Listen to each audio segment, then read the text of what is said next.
no Alerta Geral. Bate-papo político com os jornalistas Luzenor de Oliveira e Beto Almeida. Os deputados federais e senadores já estão de volta a Brasília e nesta segunda-feira participam da sessão de abertura do ano legislativo na Câmara e no Senado.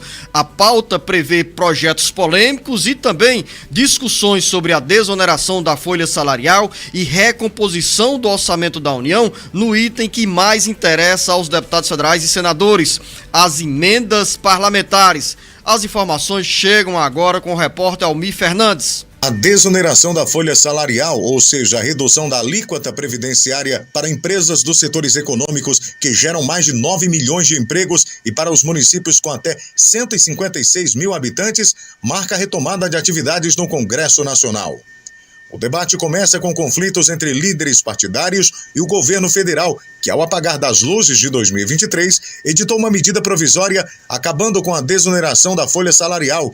A decisão irritou os deputados federais e senadores que consideram a MP uma afronta ao Poder Legislativo, que no mês de dezembro derrubou o veto do presidente Lula à redução da alíquota do INSS. O argumento para essa decisão era o déficit das contas de previdência social. Os deputados e senadores já mandaram o recado que não aceitam o fim da desoneração. O recolhimento da contribuição previdenciária vale até o dia 30 de março, mas neste começo de atividades do Congresso Nacional, os congressistas não abrem mão de manter a programação da desoneração da folha salarial. Com informações dos bastidores políticos, Almir Fernandes. A agenda tem outro ponto que interessa diretamente aos deputados federais e senadores que ficaram indignados com a decisão do presidente Lula em vetar 5 bilhões e 600 milhões de reais de emendas de comissão ao orçamento da União. Carlos Alberto. Está no forno e pronto para ser enviado ao Congresso Nacional o projeto de lei que recompõe os recursos cortados pelo presidente Lula a emendas de comissão do orçamento da União. As emendas de comissão são oriundas das propostas assumidas pelas comissões técnicas da Câmara e do Senado com recursos destinados aos municípios. O presidente Lula vetou 5,6 bilhões de reais dessas verbas. Os parlamentares reagiram. Os líderes de partidos ameaçaram derrubar o veto e, diante do desgaste, o governo dá sinais de recuo para não começar o ano legislativo de 2024 em conflito com o Congresso Nacional. A ministra do Planejamento, Simone Tebet, antecipou como mais provável o encaminhamento às vésperas do Carnaval de um projeto de lei ao Congresso Nacional para recompor o dinheiro suprimido das emendas de comissão. O corte do orçamento, mexendo diretamente na agenda financeira dos deputados e senadores para os municípios, despertou a ira de muitos aliados do governo que manifestaram também descontentamento com a derrubada da desoneração da folha salarial. Com informações dos bastidores políticos, Carlos Alberto. A semana vai ser mais curta, jornalista Beto Almeida, porque é pouco provável na agenda do Carnaval que na quinta-feira nós ainda tenhamos deputados federais e senadores em Brasília. A semana antecede ao período carnavalesco. Os deputados federais e senadores cumprem o rito hoje de retomada dos trabalhos de abertura do ano legislativo de 2024, com uma agenda, como bem disse o Almir Fernandes e o Carlos Alberto, com muitos projetos polêmicos, medidas provisórias, vetos presidenciais e, nesse primeiro momento, o interesse direto dos deputados federais e senadores, a recomposição do dinheiro que foi retirado do orçamento por uma decisão, por um veto presidencial. Além disso, esse aspecto da desoneração da folha salarial, aquela história da redução da alíquota do INSS sobre a folha de salários para municípios com até 156 mil habitantes e também para empresas de 17 setores da economia.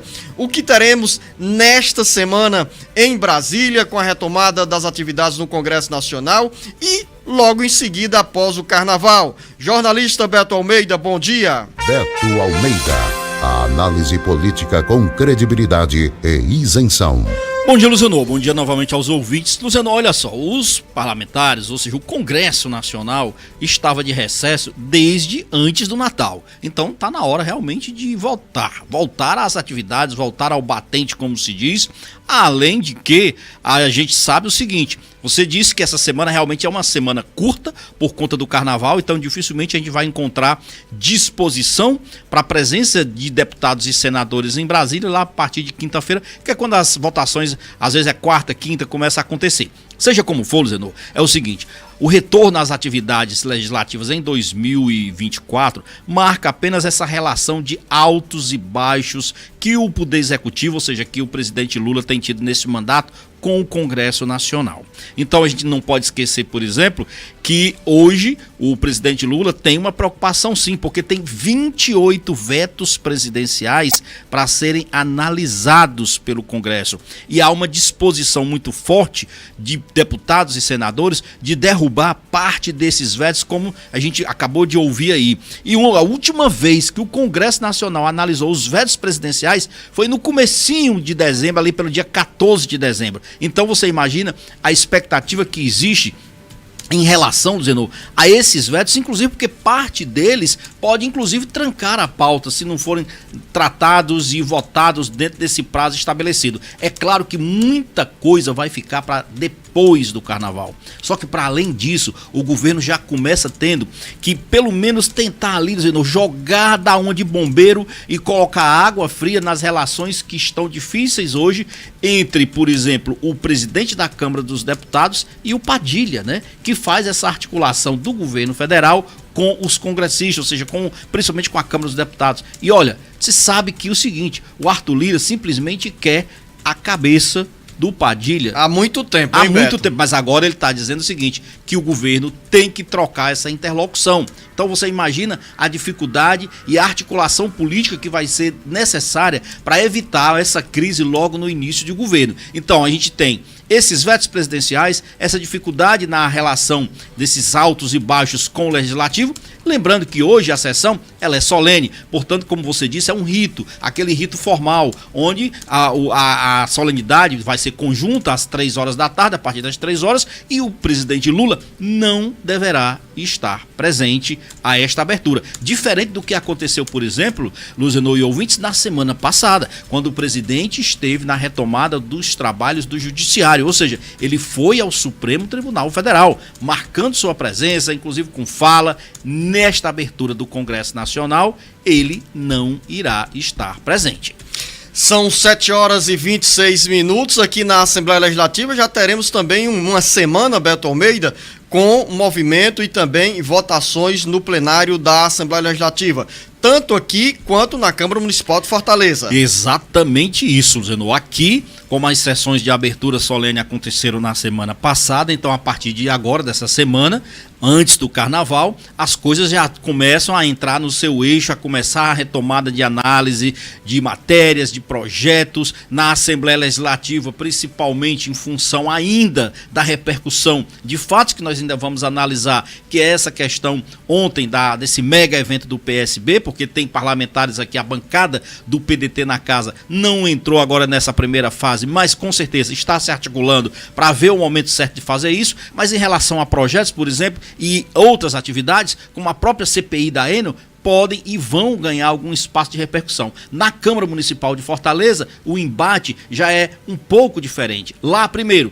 tem o interesse direto dos parlamentares, dos vereadores, preocupados com a sua reeleição. A casa praticamente toda está aí procurando a reeleição. Mais do que isso, Luciano, vai ser uma semana de grande repercussão em relação àquele mega pacote que foi lançado na sexta-feira à noite, num evento grande no Parque Raquel de Queiroz, pelo prefeito Sarto. 220 obras de grande impacto em infraestrutura e serviços de saúde, de educação, de lazer e urbanismo que foi lançado e que tem o apoio de praticamente toda a Câmara, com exceção, claro, dos vereadores de oposição. São obras que vão trazer impacto e vão ajudar, inclusive, esses vereadores que são hoje da base aliada, claro, e que estão em busca da reeleição. Mas mais do que isso, são obras que vão estar principalmente localizadas na periferia de Fortaleza. Quais são as principais obras desse pacote de 2 bilhões e 200 milhões de reais? Porque esse conjunto de ações lançado pelo prefeito José Sarto já é um caminho aberto para tentar fortalecer a imagem do próprio prefeito na briga pela reeleição. Exatamente. Vamos lá. Já que a gente fala em periferia, por exemplo, tem obras específicas para aquelas áreas do Bom Jardim, que é o grande Bom Jardim. A entrada do Bom Jardim, Luciano, ela vai receber obras de grande impacto em infraestrutura viária, vai modificar toda aquela entrada que tem ali, inclusive o rio, aquele rio Maranguapinho, né? Ali no entorno. E mais ainda, são obras que vão ter impacto com reforço na área de saúde, com inauguração de novos postos de saúde, inauguração de áreas de lazer, como por exemplo o antigo campo, né, que era o ginásio, o estádio do Bom Jardim, que vai se transformar numa grande areninha em uma área de lazer. Vai ter também áreas de impacto com escolas de tempo integral naquela área, mas mais do que isso, aqui por exemplo no cruzamento da Aguanambi com a Antônio Salles, vai ter o viaduto que estava sendo aguardado, que inclusive envolve uma parte de recursos consideráveis, mais de 12 milhões de reais em desapropriação naquela área. Vão ter obras de infraestrutura também, no Zenu, em pontos aqui estratégicos da cidade, aqui mesmo, para falar que não é só periferia, mas aqui mesmo na área da Regional 2, na beira-mar de Fortaleza. Resumo, obras que foram destacadas no sábado pela presença que foi marcante lá do senador Tasso Gereissati, do ex-ministro Ciro Gomes e de outros políticos que estiveram presentes ao Parque Raquel de Queiroz na sexta-feira. Movimento que mostra aí a abertura do embate político e pré-eleitoral, e nessa agenda está também